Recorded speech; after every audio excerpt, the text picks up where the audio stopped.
بسم اللہ الرحمن الرحیم۔ نحمده ونصلي ونسلم على رسوله الكريم اما بعد فاعوذ باللہ من الشیطان الرجیم بسم اللہ الرحمن الرحیم۔ الحمدللہ، آج یہ درس قرآن کی 43ویں نشست ہے اور اس سے پہلے سورہ آل عمران کی آیت نمبر 28 تک درس دیا جا چکا ہے،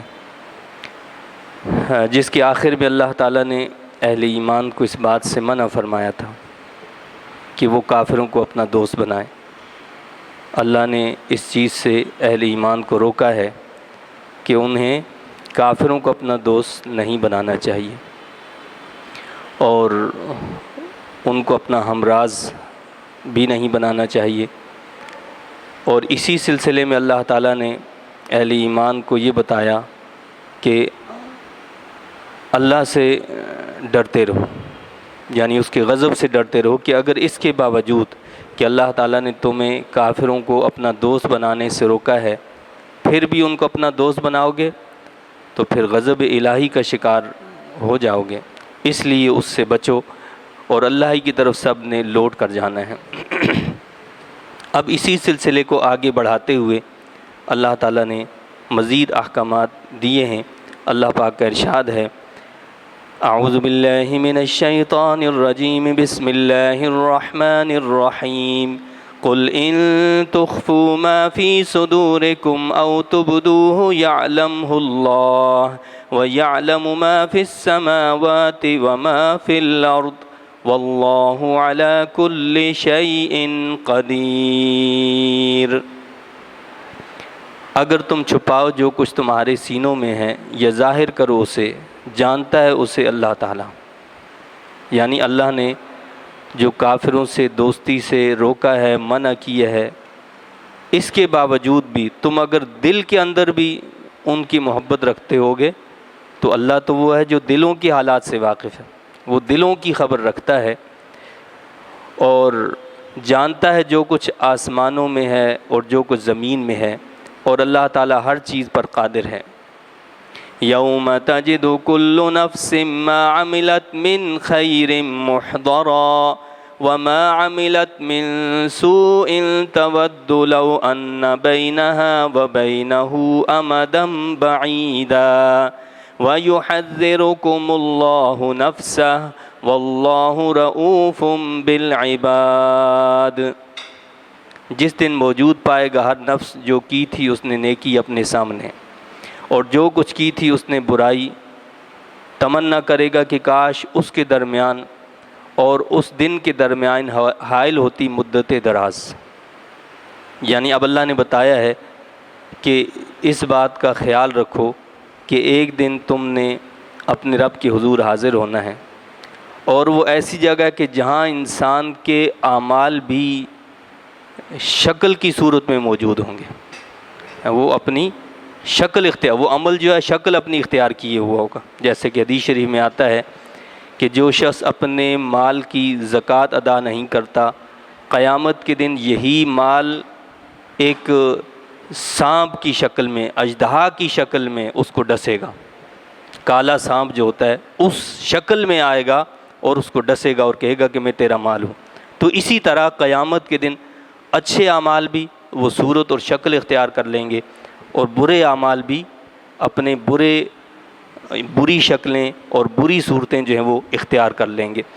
تو فرمایا کہ وہاں وہ سب کچھ دیکھ لے گا، اپنا اچھا عمل بھی برا عمل بھی۔ اب اس وقت جب انسان اپنے برے اعمال دیکھے گا تو تمنا کرے گا، کہے گا کہ کاش اس کے درمیان اور میرے درمیان ایک مدت دراز حائل ہوتی اور آج کا یہ دن نہ آتا اور نہ مجھے ان بری صورتوں کا جو ہے سامنا کرنا پڑتا۔ اور ڈراتا ہے تمہیں اللہ اپنے عذاب سے، اور اللہ تعالیٰ بہت مہربان ہے اپنے بندوں پر۔ تو یہاں اللہ تعالیٰ نے اس کے ساتھ ساتھ آخر میں یہ بھی بتا دیا کہ اللہ تعالیٰ کا اس دنیا کے اندر ڈراوا پہنچا دینا انسان کو، یہ بھی اللہ کی بڑی مہربانی ہے۔ یعنی وقت آنے سے پہلے انسان نافرمانی کرتا ہے۔ اللہ نے بتایا اور آخر میں کیا فرمایا کہ واللہ، اللہ سے ڈرتے رہو، اور کیا ہے واللہ رؤوف بالعباد، اور اللہ تعالیٰ بہت مہربان ہے اپنے بندوں پر۔ یعنی اگر آج انسان سنبھل جاتا ہے، اللہ تعالیٰ ایسا نہیں ہے کہ وہ اپنی نافرمانی کرنے والے کو دھتکار دیتا ہو اور اب اس کی توبہ کو قبول نہ کرتا ہو، اس کو اپنے در اقدس سے نکال دیتا ہو، نہیں، بلکہ فرمایا کہ اگر آج بھی انسان سنبھل جائے اور وہ اللہ کے حضور جھک جائے، اپنے گناہوں پر شرمندہ اور تائب ہو جائے، تو فرمایا کہ اللہ تو بڑی مہربانی فرمانے والا ہے، وہ بندوں پر رحم فرماتا ہے، بڑا مہربان ہے بندوں کے لیے۔ قل ان کنتم تحبون اللہ فاتبعونی یحببکم اللہ ویغفر لکم ذنوبکم واللہ غفور الرحیم۔ اے محبوب صلی اللہ علیہ وسلم، آپ فرمائیے انہیں کہ اگر تم واقعی محبت کرتے ہو اللہ سے تو میری پیروی کرو۔ یہ بات جو ہے اللہ کے رسول صلی اللہ علیہ وسلم نے جب دعوت دی یہود کو کہ وہ آئیں اور اسلام قبول کریں، انہوں نے دعوت اسلام کو قبول کرنے سے انکار کر دی اور کہنے لگے کہ جی ہمیں اس دین کی کیا ضرورت ہے، ہم اس کو کیوں قبول کریں، اس لیے کہ نحن ابناء اللہ و احباؤ، ہم تو اللہ کے بیٹے اور اس کے محبوب ہیں، ہمیں اس کی کیا ضرورت ہے۔ اللہ نے فرمایا کہ اے محبوب صلی اللہ علیہ وسلم، آپ ان سے فرما دیں کہ اگر یہی بات ہے تو ہماری طرف سے بھی شرط ہے، جو محبت الہی کا دعویٰ کرتا ہے کہ مجھے اللہ سے محبت ہے، تو اللہ سے جس کو محبت ہوگی اس کے دعوے کی دلیل اللہ نے خود قائم کی ہے، کہ اس کی دلیل یہ ہے کہ جو محمد رسول اللہ صلی اللہ علیہ وسلم کی اتباع کرے گا وہی اللہ کا محبوب بنے گا، دوسرا کوئی بھی اللہ کا محبوب نہیں بن سکتا، کوئی دوسرا طریقہ ہی نہیں، کوئی اللہ تک نہیں پہنچا سکتا سوائے محمد رسول اللہ صلی اللہ علیہ وسلم کے راستے کے۔ یہ وہ راستہ ہے اور یہ وہ ہستی ہیں کہ جو بندے کو اپنے رب سے ملا سکتے ہیں، اور کوئی ایسا نہیں ہے راستہ کہ جو بندے کو رب تک پہنچا دے۔ تو فرمایا کہ اے محبوب، آپ فرمائیے انہیں کہ اگر تم واقعی محبت کرتے ہو اللہ سے تو میری پیروی کرو، پھر کیا ہوگا، اس کا نتیجہ کیا نکلے گا، یحببکم اللہ، تب محبت فرمانے لگے گا تم سے اللہ۔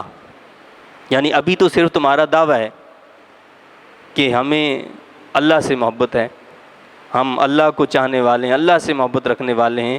فرمایا کہ جب تم میرے محبوب کی اتباع کرو گے، میرے محبوب صلی اللہ علیہ وسلم کی پیروی اختیار کرو گے، تو پھر کیا ہوگا، یحببکم اللہ، اللہ خود تم سے محبت فرمائے گا۔ یعنی ابھی تو ہم دعویٰ کر رہے ہیں، اس دعوے میں جھوٹے بھی ہو سکتے ہیں، سچے بھی ہو سکتے ہیں، لیکن سچے کب ہوں گے، جب اتباع مصطفیٰ صلی اللہ علیہ وسلم ہوگی۔ لیکن اللہ نے کیا فرمایا کہ اگر میرے حبیب علیہ السلام کی اتباع کرو گے تو پھر اللہ خود تم سے محبت فرمائے گا، اپنی صورت کو، اپنی سیرت کو، اپنے کردار کو، اپنے اعمال کو، اپنے افعال کو محمد رسول اللہ صلی اللہ علیہ وسلم کی اتباع میں اور پیروی میں اپنے سانچے کو ڈھال لو تو اللہ خود تمہیں اپنا محبوب بنا دے گا، یحببکم اللہ۔ اور کیا ہوگا، فرمایا کہ اور بخش دے گا تمہارے لیے تمہارے گناہ، صرف تم سے محبت ہی نہیں فرمائے گا بلکہ وہ تمہارے گناہوں کو بھی معاف کر دے گا، بخش دے گا، اور اللہ تعالیٰ بڑا بخشنے والا، رحم فرمانے والا ہے۔ یہ اللہ تعالیٰ نے آیت مقدسہ کے اندر جو ہے اس میں اتباع رسول صلی اللہ علیہ وسلم کا حکم دیا ہے، اور اتباع سوائے محمد رسول اللہ صلی اللہ علیہ وسلم کے کسی اور کی نہیں کی جا سکتی۔ یعنی اتباع کا مطلب ہوتا ہے کہ کسی کے فعل کی طرح کوئی فعل کیا جائے، یعنی جس طرح وہ کرتا ہے، جس طرح کسی کام کو کوئی شخص کرتا ہے اسی کی طرح اس کام کو کیا جائے۔ اور کیوں کیا جائے، اس لیے کیا جائے کیونکہ اس کام کو اس نے کیا ہے، اس کو اتباع کہتے ہیں۔ اور یہ اتباع صرف رسول اللہ صلی اللہ علیہ وسلم کی جا سکتی ہے، اللہ کی بھی اتباع نہیں کی جا سکتی۔ ہاں اطاعت جو ہے وہ اللہ کی بھی ہے اور اللہ کے رسول صلی اللہ علیہ وسلم کی بھی ہے۔ اور اطاعت یہ ہوتی ہے کہ جب کوئی شخص کسی دوسرے کے ادب کی وجہ سے، عزت و احترام کی وجہ سے بعین ہی وہی فعل کرے جو اس نے کیا ہے، اس کی عزت کی وجہ سے، اس کے احترام کی وجہ سے وہی کام کرے، وہی فعل کرے بعین ہی جیسا اس نے کیا ہے، تو یہ اطاعت کہلاتی ہے۔ آگے اللہ تعالیٰ نے اطاعت کا حکم دیا، فرمایا قُلْ أَطِيعُوا اللَّهَ وَالرَّسُولَ فَإِن تَوَلَّوْا فَإِنَّ اللَّهَ لَا يُحِبُّ الْكَافِرِينَ، آپ فرمائیے اطاعت کرو اللہ کی اور اس کی رسول صلی اللہ علیہ وسلم کی۔ تو اطاعت اللہ کی بھی ہے اور اس کے رسول صلی اللہ علیہ وسلم کی بھی ہے، لیکن اتباع صرف رسول اللہ صلی اللہ علیہ وسلم کی ہے۔ آپ کے نقش پا پر چلنا، آپ کی سیرت اور کردار کو اختیار کر لینا، یہ اتباع ہے۔ اب یہ بڑی عجیب بات ہے کہ کچھ لوگ جو ہیں وہ قرآن کا نام لیتے ہیں، قرآن پڑھتے ہیں اور کہتے ہیں کہ جی ہمیں تو صرف قرآن کی اتباع کرنی چاہیے، قرآن کی اطاعت کرنی چاہیے، بس قرآن کے احکامات پر عمل کرنا چاہیے، اور سنت رسول اللہ صلی اللہ علیہ وسلم کو وہ نعوذ باللہ اٹھا کر پیٹھ کے پیچھے پھینک دیتے اور کہتے ہیں کہ نہیں ہمیں سنت کی ضرورت نہیں ہے، جبکہ قرآن خود کہہ رہا ہے، جو سنت رسول اللہ صلی اللہ علیہ وسلم کا انکار کرنے والے ہیں اور یہ دعویٰ کرتے ہیں کہ ہمیں تو صرف قرآن کی اتباع کرنی ہے، وہ خود قرآن سے پوچھیں، قرآن تو کہہ رہا ہے کہ تم رسول اللہ صلی اللہ علیہ وسلم کی اتباع کرو۔ اللہ نے بھی یہ نہیں فرمایا کہ قُلْ أَطِيعُوا اللَّهَ وَالْقُرْآنَ، اللہ کی اطاعت کرو اور قرآن کی اطاعت کرو، اللہ نے یہ نہیں فرمایا۔ اللہ نے کیا فرمایا؟ أَطِيعُوا اللَّهَ وَالرَّسُولَ، اطاعت کرو اللہ کی اور رسول صلی اللہ علیہ وسلم کی۔ یعنی اس کا مطلب یہ ہوا کہ قرآن کی اتباع اور اطاعت یہ ہے، اور قرآن کی تعلیم ہمیں یہ ہے کہ محمد رسول اللہ صلی اللہ علیہ وسلم کی اتباع اور پیروی کی جائے۔ اللہ کے رسول صلی اللہ علیہ وسلم نے جیسا کیا ہے، جو آپ کی سنت مبارکہ ہے، جو آپ کا طریقہ، اس کی اتباع اور پیروی کی جائے۔ اسی لیے رب کائنات نے یہ نہیں فرمایا کہ قرآن کی اتباع کرو یا قرآن کی اطاعت کرو، بلکہ اللہ اور اس کے رسول صلی اللہ علیہ وسلم کی اطاعت کرو۔ یہ قرآن اللہ کا قانون ہے، اللہ کی عطا کردہ کتاب ہے، اس کی تشریح اور اس کی تفسیر یہ محمد رسول اللہ صلی اللہ علیہ وسلم کی ذات گرامی ہے۔ یعنی قرآن یہ کتابی شکل میں جو ہمارے پاس موجود ہے، محمد رسول اللہ صلی اللہ علیہ وسلم کی ساری زندگی جو ہے وہ عملی شکل موجود ہے قرآن کی۔ قرآن کی عملی شکل کیا ہے؟ وہ محمد رسول اللہ صلی اللہ علیہ وسلم کی حیات مقدسہ ہے، آپ کا کردار، آپ کا اٹھنا، آپ کا بیٹھنا۔ چنانچہ ام المؤمنین سیدہ عائشہ صدیقہ رضی اللہ تعالیٰ عنہ سے جب پوچھا گیا تھا کہ رسول اللہ صلی اللہ علیہ وسلم کے اخلاق کیسے ہیں، تو انہوں نے یہی فرمایا تھا کہ کان خلقہ القرآن، کہ محمد رسول اللہ صلی اللہ علیہ وسلم کے اخلاق تو قرآن ہیں، جو قرآن نے فرمایا ہے وہ آپ عملی صورت ہیں اللہ کے رسول صلی اللہ علیہ وسلم۔ تو یہ محبت جو ہے، محبت رسول، اور ظاہر ہے کہ انسان اتباع اسی وقت کرتا ہے جب اس کو محبت بھی ہوگی۔ محبت نہ ہو تو اتباع کہاں سے ہوگی؟ محبت ہوگی تو اتباع ہوگی، محبت نہیں ہوگی تو اتباع نہیں ہوگی۔ اور محبت جو ہوتی ہے اس کی تشریح اور تفسیر اللہ کے رسول صلی اللہ علیہ وسلم نے کیا فرمائی، حدیث پاک کا مفہوم ہے کہ محبت جو ہوتی ہے وہ انسان کو اندھا اور بہرا بنا دیتی ہے۔ کیا مطلب؟ یعنی جب انسان کو کسی سے محبت ہوتی ہے وہ اپنے محبوب کے عیب کو دیکھنا پسند نہیں کرتا، وہ اپنے محبوب کے عیب کو سننا پسند نہیں کرتا، یہ ہے محبت۔ اور جس کی تشریح اور تفسیر جو ہے وہ اس واقعہ سے بھی ہوتی ہے۔ حدیبیہ کے موقع پر جب صلح حدیبیہ ہوئی، کفار کی طرف سے ایک نمائندہ آیا، مسعود ثقفی، اللہ کے رسول صلی اللہ علیہ وسلم سے گفتگو کرنے کے لیے۔ اللہ کے رسول صلی اللہ علیہ وسلم نے فرمایا کہ بھائی ہمارا کوئی جنگ کا، لڑائی کا کوئی ارادہ نہیں، ہم تو کعبۃ اللہ کا دیدار کرنا چاہتے ہیں، کافی عرصہ ہو گیا نہیں دیکھا ہے، ہم کعبۃ اللہ کا طواف کریں گے اور واپس آ جائیں گے، ہمیں کیوں روک رہے ہو؟ تم لوگ تو عبادت کے لیے تو نہیں روکتے، ہمیں کیوں روکا جا رہا ہے؟ اس کفار کے نمائندے نے جا کر اپنے لوگوں سے جو گفتگو کی، آپ اس سے اندازہ لگائیں۔ وہ جب اپنے لوگوں کے پاس واپس پہنچا، اس نے کہا کہ بھائی میں تمہیں یہ مشورہ دیتا ہوں کہ تم اس شخص کے ساتھ لڑائی مت کرو۔ کہا کہ تم کیسی بات کرتے ہو، ہم عرب کے جوان اور ہماری مہارت اور ہماری جنگ اور ہماری حرب جو ہے وہ اتنی مشہور ہے، اور ہمیں ایسی باتیں تم کہتے ہو؟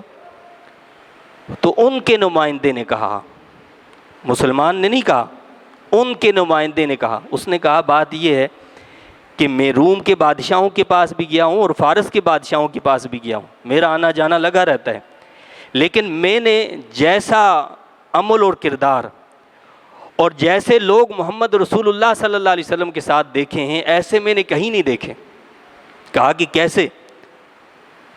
اس نے کہا کہ ان کے جانثار ایسے ہیں کہ محمد رسول اللہ صلی اللہ علیہ وسلم کے جسد اطہر کے ساتھ کوئی پانی اگر ٹچ ہو جاتا ہے، پانی کے قطرے ٹچ ہو جاتے ہیں، وہ اس کو نیچے نہیں گرنے دیتے، وہ محمد رسول اللہ صلی اللہ علیہ وسلم کے تھوک کو نیچے نہیں گرنے دیتے۔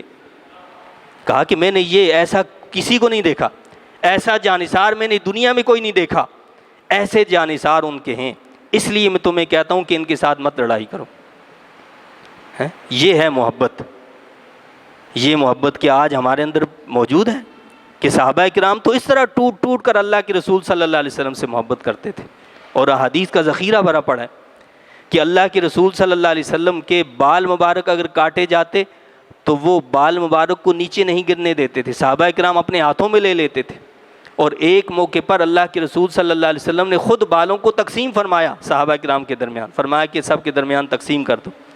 اسی لیے آپ دیکھتے ہیں نا کہ جی موئے مبارک کی زیارت ہو رہی ہے، تو یہ موئے مبارک وہیں سے یہ نسل در نسل چلے آ رہے ہیں کہ اللہ کے رسول صلی اللہ علیہ وسلم نے تقسیم فرمائے تھے۔ تو صحابہ کرام تو ایسی محبت کرتے تھے، اور جس کو جس سے محبت ہو جاتی ہے، نہ صرف یہ کہ اس سے محبت ہوتی ہے، اس کی ہر شے سے محبت ہو جاتی ہے، اس کی ہر چیز سے محبت ہو جاتی ہے، اس سے نسبت رکھنے والی ہر شے سے محبت ہو جاتی ہے۔ کہتے ہیں نا کہ ایک دن مجنو جو ہے اس نے ایک کتا پکڑا ہوا تھا اور اس کے پاؤں چوم رہا تھا، لوگوں نے کہا کہ بھائی تمہیں کیا ہو گیا، پاگل ہو گئے، یہ کتے کو کیوں چوم رہے ہو؟ اس نے کہا کہ اس لیے کہ میں نے اس کو لیلا کی گلیوں میں چلتے پھرتے دیکھا ہے، تو لیلا کی گلیوں میں چلتے پھرتے کتے کو بھی وہ پیار کر رہا ہے، کیوں کہ یہ لیلا کی گلیوں میں رہنے والا ہے۔ اور یہ تعلیم اللہ نے ہمیں دی ہے کہ محمد الرسول اللہ صلی اللہ علیہ وسلم سے اور آپ سے نسبت اور آپ سے تعلق رکھنے والی ہر شے سے محبت کی جائے۔ چنانچہ اللہ نے قرآن میں فرمایا، کیا فرمایا؟ لا اقسم بہذا البلد، قسم اٹھاتا ہوں میں اس شہر کی۔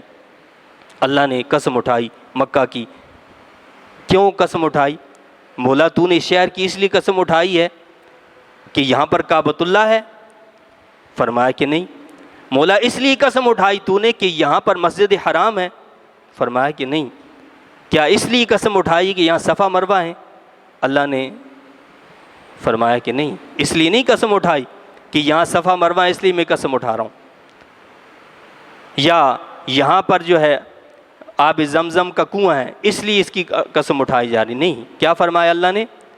وَأَنْتَ حِلٌّ بِهَذَا الْبَلَدِ، اس شہر کی قسم اس لیے اٹھا رہا ہوں اے محبوب تم یہاں رہتے ہو۔ سورہ بلد ہے، لا اقسم بہذا البلد وانت حل بہذا البلد، اس شہر کی اس لیے قسم اٹھائی جا رہی ہے کہ تم اس شہر میں رہتے ہو۔ تو جس شہر میں محمد رسول اللہ صلی اللہ علیہ وسلم رہتے ہیں اللہ اس شہر کی قسم اٹھاتا ہے۔ تو ہمیں تعلیم دی جا رہی ہے نا کہ محمد رسول اللہ صلی اللہ علیہ وسلم سے جس شے کی نسبت بھی ہو جائے وہ بھی محبوب ہو جایا کرتی ہے، اس سے بھی محبت کرنی چاہیے۔ تو اللہ نے اسی بات کی تعلیم دی ہے۔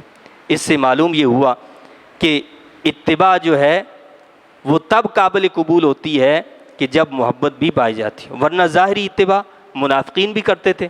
منافقین جو ہے نماز بھی پڑھتے تھے، روزہ بھی رکھتے تھے، زکوٰۃ بھی دیتے تھے، جہاد میں بھی جاتے تھے، کیونکہ اگر ایسا نہیں کریں گے تو لوگ مسلمان نہیں مانیں گے ان کو۔ لیکن یہ اصل چیز جو بتائی، اور اللہ کے رسول صلی اللہ علیہ وسلم کے ایک فرمان مبارک حدیث مبارکہ میں ہے کہ ایک زمانہ ایسا آئے گا کہ جس میں کچھ لوگ ایسے ہوں گے ان کی بڑی بڑی داڑھیاں بھی ہوں گی اور وہ بڑا دین کی باتیں بھی کریں گے، بڑی نمازیں پڑھیں گے، روزے رکھیں گے، اور دوسرے مسلمان جو ہیں ان کے سامنے اپنے آپ کو حقیر سمجھیں گے، یعنی اتنی عبادت، ایسی عبادت کریں گے، اس طرح وہ عبادت کریں گے اور اس انداز میں وہ روزے رکھیں گے اور یہ ساری چیزیں عبادات کی کریں گے، لیکن وہ دین سے ایسے نکل جائیں گے جس طرح تیر کمان سے نکل جاتا ہے۔ دین سے ایسے نکل جائیں گے جس طرح تیر کمان سے نکل جاتا ہے۔ تو ظاہری طور پر تو وہ بھی یہ شکل سب کچھ اختیار کریں گے، لیکن اصل معیار کیا ہے؟ وہ اس ظاہری اتباع کے ساتھ محبت رسول صلی اللہ علیہ وسلم، دل میں محبت ہوتی چاہیے. اگر یہ محبت ہوگی تو وہ سارے اعمال قابل قبول، ورنہ سارے کے سارے بیکار. آپ مجھے بتائیے کہ جب سیدنا صدیق اکبر رضی اللہ تعالیٰ عنہ منصب خلافت پر فائز ہوئے، کچھ لوگ آپ کے پاس آئے اور آ کر کہنے لگے کہ جی ہم نماز بھی پڑھیں گے، روزے بھی رکھیں گے، ہم حج بھی کریں گے، ہم ساری فلاں عبادات بھی کریں گے، لیکن ہم زکوٰۃ نہیں دیں گے. تو کیا ہوا؟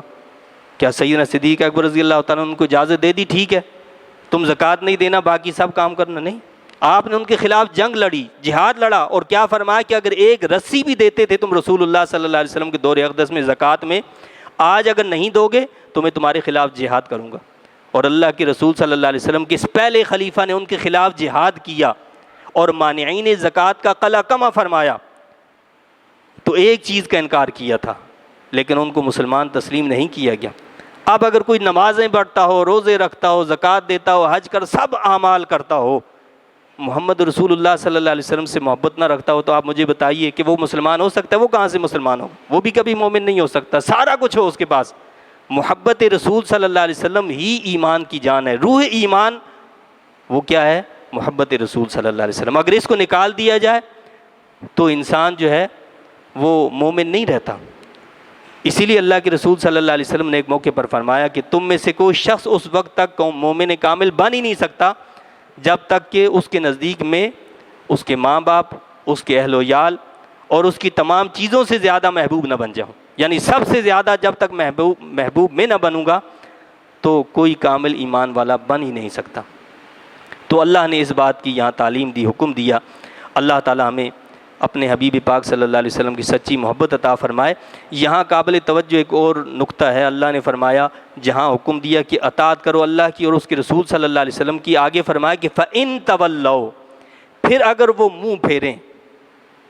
کس سے منہ پھیریں؟ محمد رسول اللہ صلی اللہ علیہ وسلم کی اتباع سے، محمد مصطفیٰ صلی اللہ علیہ وسلم کی پیروی سے، محمد مصطفیٰ صلی اللہ علیہ وسلم کا کردار اختیار کرنے سے منہ پھیریں، آپ کی سیرت کے سانچے میں ڈھلنے سے منہ پھیر دیں، آپ کی تعلیمات سے روگردانی کر لیں، تو یہ بڑی سخت بات ہے. کیا فرمایا؟ فَإِنَّ اللَّهَ لَا يُحِبُّ الْكَافِرِينَ، تو یقیناً اللہ تعالیٰ دوست نہیں رکھتا کفر کرنے والوں کو. یعنی جو محمد رسول اللہ صلی اللہ علیہ وسلم سے روگردانی کرتے ہیں وہ تو پھر مومن ہی نہیں رہتے، وہ تو کافر ہو جاتے ہیں. جو محمد رسول اللہ صلی اللہ علیہ وسلم سے منہ پھیر لیں، جو محمد مصطفیٰ صلی اللہ علیہ وسلم کے نظام سے منہ پھیر لیں، جو محمد مصطفیٰ صلی اللہ علیہ وسلم کے کردار سے منہ پھیر لیں، آپ کی تعلیمات سے منہ پھیریں، آپ نے جو کچھ کیا ہے، جس طرح دن اور رات گزارے ہیں، جس طرح معاملات کیے ہیں، ان سے منہ پھیرے، تو اسے پھر ڈرنا چاہیے کہ ان اللہ لا یحب الکافرین. اس کے بعد اللہ تعالیٰ نے چونکہ آپ کو بتایا کہ یہود جہاں ایک طرف جو ہے مخاطب تھے، دوسری طرف نصارہ تھے، اور اس سورہ مقدسہ کی ابتدائی آیات ساری جو ہیں وہ تقریباً نصارہ ہی کے بارے میں ہیں. اب انہی کو دعوت دی جا رہی ہے کہ یہ جن کا تم نام لیتے ہو اور کہتے ہو کہ ہمارے آباء و اجداد ہیں، اور جن کی پیروی کا تم دعویٰ کرتے ہو، وہ کیسے تھے؟ ان اللہ اصطفى آدم ونوحا وآل ابراہیم وآل عمران علی العالمین، بے شک اللہ تعالیٰ نے چن لیا آدم اور نوح اور ابراہیم کے گھرانے کو اور عمران کے گھرانے کو سارے جہان والوں پر. فرمایا کہ یہ وہ ہستیاں تھیں کہ جن کو اللہ نے منتخب فرما لیا تھا، وہ تو اللہ کے پیارے تھے. تم کہاں جا رہے ہو؟ تم نے کس کا راستہ اختیار کر رکھا ہے؟ اور ان کو اللہ نے اس وقت کے زمانے کے تمام لوگوں پر چن لیا تھا، منتخب فرما لیا تھا. صرف ان کو ہی نہیں بلکہ ذریۃ بعضها من بعض واللہ سمیع علیم، یہ ایک نسل ہے، بعض ان میں سے بعض کی اولاد ہیں، اور اللہ سب کچھ سننے والا، سب کچھ جاننے والا ہے. یعنی جتنے بھی ان کی اولادیں ہیں جو ان کی اتباع کرنے والے ہیں، ان سب کو اللہ نے چنا، منتخب کیا. یعنی اس کا مطلب یہ ہوا کہ اللہ کے نیک اور صالحین بندوں کی اولاد ہونا یہ بھی بڑی شرف کی بات ہے. لیکن یہ شرف اور کرامت اور یہ فضیلت اسی وقت حاصل ہوتی ہے جب ان کی اتباع بھی کی جائے، ان کی پیروی کی جائے. اگر کوئی ان کی تعلیمات سے روگردانی کر لے تو پھر یہ شرف و کرامت چھین لیا جاتا ہے، پھر ان کو یہ میسر نہیں ہوا کرتا۔ اذ قالت امرأة عمران رب انی نذرت لك ما في بطنی محررا فتقبل منی انك انت السمیع العلیم۔ جب عرض کی عمران کی بیوی نے، اے میرے رب میں نظر مانتی ہوں تیرے لیے جو میرے شکم میں ہے سب کاموں سے آزاد کر کے، سو قبول فرما لے یہ نذرانہ مجھ سے، بے شک تو ہی دعائیں سننے والا، نیتوں کو جاننے والا ہے۔ یہ عمران حضرت مریم جو ہیں ان کے نانا ہیں، اور ان کی بیوی حضرت حنہ جو تھیں انہوں نے اللہ سے نظر مانی، دعا مانگی، اولاد نہیں تھی۔ اور یہ حضرت عمران جو تھے یہ بیت المقدس کے امام تھے، انہوں نے اللہ سے دعا مانگی، اولاد نہیں تھی، کہ یا اللہ مجھے اولاد عطا فرما دے۔ جب اللہ تعالیٰ نے ان کو جو ہے حمل عطا فرما دیا تو انہوں نے اللہ سے یہ دعا مانگی، نظر مانی، نظر یہ مانی کہ اس کو میں تیرے، یہ سمجھا کہ میرا بیٹا ہوگا یہ، تو آپ نے یہ سمجھ کر اللہ سے یہ نظر مانی کہ جب یہ پیدا ہوگا میں اس کو تیرے لیے وقف کر دوں گی، تیرے دین کے لیے وقف کر دوں گی۔ اور بیت المقدس کے اندر اس وقت صرف لڑکوں کو یعنی مردوں کو ہی وقف کیا جاتا تھا، عورتوں کو جو ہے وقف نہیں کیا جاتا، اس لیے کہ ان کے تبھی بعض امور ایسے ہوتے ہیں کہ جن میں وہ مسجد میں نہیں جا سکتے، تو انہوں نے یہ نظر مانی کہ میں اس کو اللہ کے دین کے لیے آزاد کر دوں گی۔ فَلَمَّا وَضَعَتْهَا قَالَتْ رَبِّ إِنِّي وَضَعْتُهَا أُنْثَىٰ وَاللَّهُ أَعْلَمُ بِمَا وَضَعَتْ وَلَيْسَ الذَّكَرُ كَالْأُنْثَىٰ وَإِنِّي سَمَّيْتُهَا مَرْيَمَ وَإِنِّي أُعِيذُهَا بِكَ وَذُرِّيَّتَهَا مِنَ الشَّيْطَانِ الرَّجِيمِ۔ پھر جب اس نے جنا اسے تو حیرت و حسرت سے بولی، اے رب میں نے تو جنم دیا ایک لڑکی کو، آپ تو یہ سمجھی تھی کہ لڑکا پیدا ہوگا تو میں اس کو وقف کروں گی، لیکن یہ تو لڑکی پیدا ہوگی، اور اللہ تعالیٰ خوب جانتا ہے جو اس نے جنا، اور نہیں تھا لڑکا جس کا وہ سوال کرتی تھی مانند اس لڑکی کے۔ مقصد اللہ نے فرمایا کہ جو لڑکی میں نے دی ہے یہ اس لڑکے کی مانند نہیں ہو سکتی تھی، وہ لڑکا اس لڑکی کی مانند نہیں ہو سکتا تھا، یعنی جو چیز ہم نے اس سے لینی ہے، جو خدمت اس سے لینی ہے، جو نور، جو روشنی، جو اس کا فضل اور کمال ہوگا وہ اس کو تو نہیں مل سکتا تھا، لہٰذا ہم بہتر جانتے ہیں جو ہم نے دیا ہے۔ تو فرمایا کہ، اور ماں نے کہا میں نے نام رکھا ہے اس کا مریم، اس کا نام مریم رکھا ہے۔ پورے قرآن میں صرف ایک خاتون کا نام آیا ہے اور وہ حضرت مریم علیہ السلام ہے، آپ کا نام صرف قرآن میں جو ہے آیا ہے۔ تو یہ نام رکھنے والی آپ کی والدہ ہیں۔ ہمارے یہاں تو یہ ہوتا ہے نا کہ ہم یہ کہتے ہیں نہیں نانا رکھے گا، دادا رکھے گا، پردادا رکھے گا، پتہ نہیں کون رکھے گا نام، وہ رکھے گا، ایسا نہیں ہے، ماں بھی نام رکھ سکتی ہے، اور بہتر تو یہ ہے کہ وہ نام رکھے جو نام کے بارے میں جانتا بھی ہو کہ نام کیسا رکھنا چاہیے۔ اور ہمیں حکم یہ ہے کہ اللہ کے ناموں پر نام رکھو، یا اللہ کے نبیوں کے ناموں پر نام رکھو، یا اللہ کے نیک اور صالحین بندوں کے ناموں پر نام رکھے جائیں۔ یہ نہیں کہ ایکٹر فلمی ہیں اور فلانے اور فلان ان کے ناموں پر کوئی نیا نام مل گیا، کوئی نیا اس کو جو ہے ہم نام رکھ لیتے ہیں۔ اللہ کے بندوں، اس نام کا اثر ہوتا ہے، ناموں کا اثر ہوتا ہے۔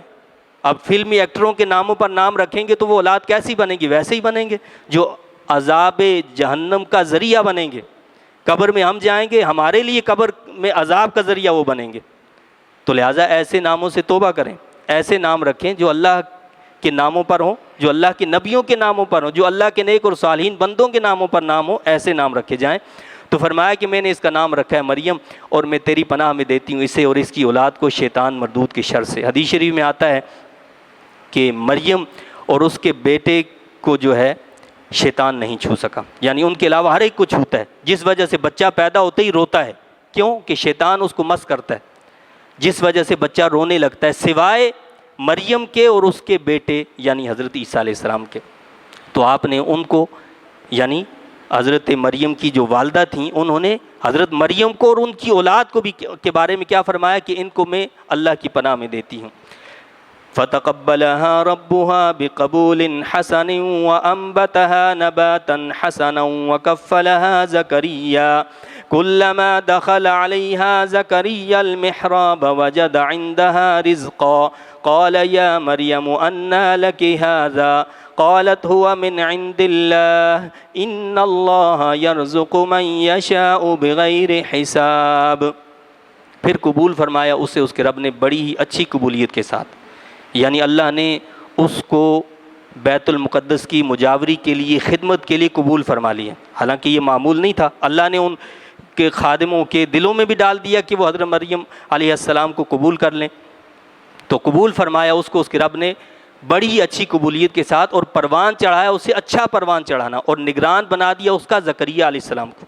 حضرت زکریہ علیہ السلام آپ کے خالو تھے رشتے میں، ان کو یہ آپ کا نگران بنا دیا، اور وہ بھی بیت المقدس میں ہوتے تھے.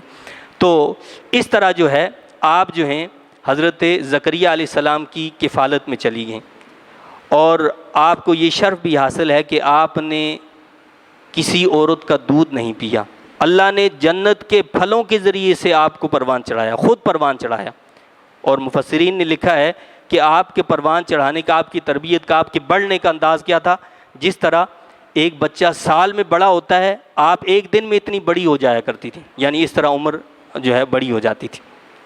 اب فرمایا، اللہ نے بتایا کہ کس طرح کفالت کی. جو اللہ کی راہ میں چلے جاتے ہیں، جو اپنی اولاد کو اللہ کے لیے وقف کر دیتے ہیں.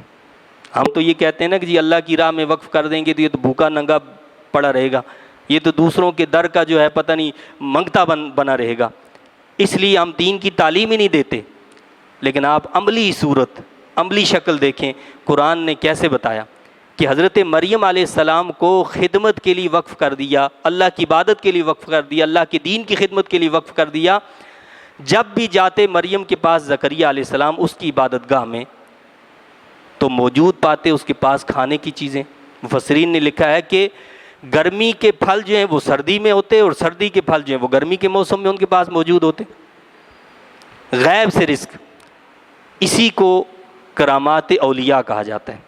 حضرت مریم علیہ السلام اللہ کی نبی نہیں تھیں، بلکہ وہ اللہ کی ولیہ تھیں، وہ اللہ کی نیک اور برگزیدہ بندی تھیں. تو اللہ کے نیک بندوں کو جو کرامات حاصل ہیں اس کا ثبوت قرآن کی یہی آیت ہے کہ زکریہ علیہ السلام جب بھی وہاں جاتے تو وہاں ان کے پاس رزق پاتے.